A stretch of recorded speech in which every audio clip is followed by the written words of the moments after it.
Well, welcome along to Undercover, and we welcome in Sam Clark. Thank you very much for having me. Some know him as Ringo in Neighbours, and you're about to find out about Sam Clark, the musician.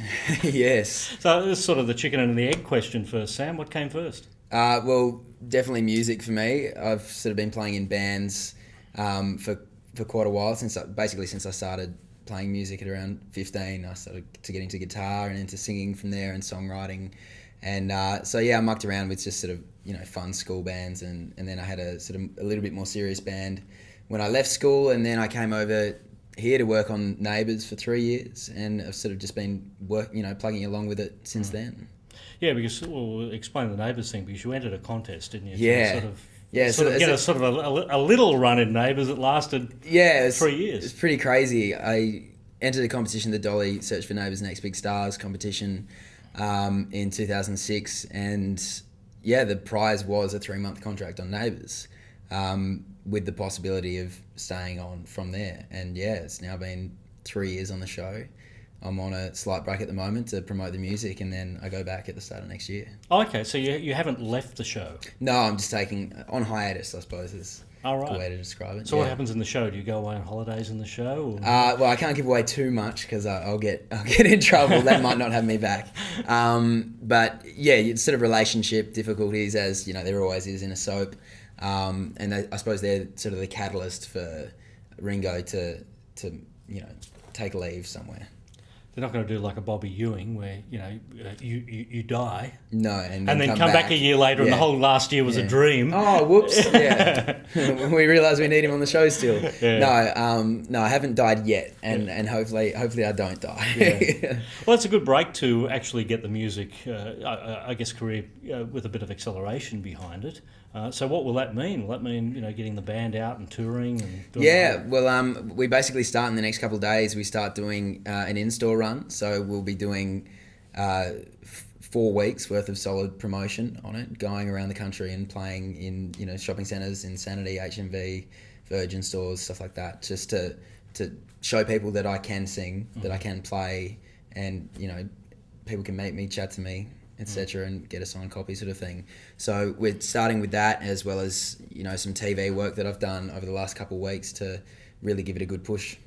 And having the Neighbours thing behind you, I think must be very, very exciting from an English perspective too, because you've already got a name in that market. Yeah, Does absolutely. that mean getting over to England and sort of releasing the record over there as well? Yeah, well, I've never been to England, so I think what a cool way to have your first experience in a country, to go over and promote music, and especially in a country where you've already got a following, thanks to Neighbours, So, very keen to get over there. Not sure exactly how that fits into the schedule yet, but hopefully sometime next year.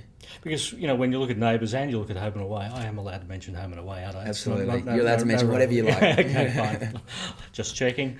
But, the success in the UK that we've had from, people like Kylie Minogue, Craig McLachlan, Jason Donovan, Danny was quite successful, into Natalie Imbruglia, into... who am I missing? There must be one or two. Delta Goodrem, of course. Yes, absolutely. Yeah, I mean, it actually already gives you sort of a place to springboard from, doesn't it? Sure, exactly. Yeah, I mean, obviously I don't want to be considered just to be, Neighbours and music, because obviously, as we said before, the music came first, and but to not go over and to not play for those fans would be insane. Like I'm very excited to go and play for them. And if I can be anywhere near as successful as some of those artists have been, then I'll be a very happy man. Yeah.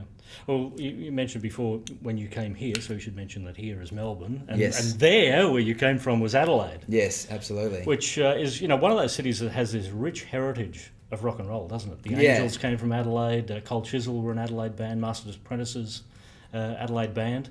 Were you aware of all of that heritage when you were growing up? You sort of made aware. I mean, Adelaide it's an absolutely wonderful town. I absolutely love it, but it's a small place to live. There's a smaller population, obviously, and it sort of feels like a bit of a country town sometimes, in the sense that you do get made aware of things like history, where sometimes you'll come to a bigger city and that history's almost lost a bit, because everything's being built so quickly and there's new stuff coming all the time, so sometimes that history gets lost. But yeah, I mean, it's something that you're told about every now and again when you're a kid, and there's obviously people that are right into the bands that sort of pummel it into you. But yeah. Yeah, and just listening or looking at the number of acts that sort of influenced you and you grew up listening to, and it's quite a broad taste, isn't it? It's Yeah. everything from David Gray through to Slipknot. I know. And I take it probably not back to back. No. I mean, I went through that period, I suppose, that some kids do when they're 16, 17 and they get, quite into some hardcore music, and it just suited my life at the time. It was... You're angry young Sam period. Yeah. You can tell how angry I can get. So, it was one of those things that it fitted at the time, and as such, it's shaped me as a person. It's influenced me, and so it's been a major musical influence. Therefore, but obviously my style of music is quite different. But yeah, I mean, I saw David Gray a couple of weeks ago do Max sessions, and he was just amazing, just so good live, and just inspirational as a songwriter. Yeah. And who were some of the other acts that you were listening to around that time? Around the time of sort of 15, 16, 17. Red Hot Chili Peppers would have to be probably one of the biggest that I was into. But I started playing acoustic guitar first, so Jack Johnson and Ben Harper were major influences, because that's, they were, especially Jack Johnson was just up and coming at that stage. He just had his first album out, the second one was coming out, so I was trying to learn every single song I could and, go, hey girls, look at what I can do, sort of thing. And in your bio, you name check Birds of Tokyo as well. Yeah. Which is an interesting choice of Australian act. Yeah? Yeah. I think they're great. And Carnival as well. Some consider it to be an interesting choice of Aussie acts, but it's just what I've, you chuck something on a CD player, you can't exactly explain why you like it necessarily, but it just, fits with you.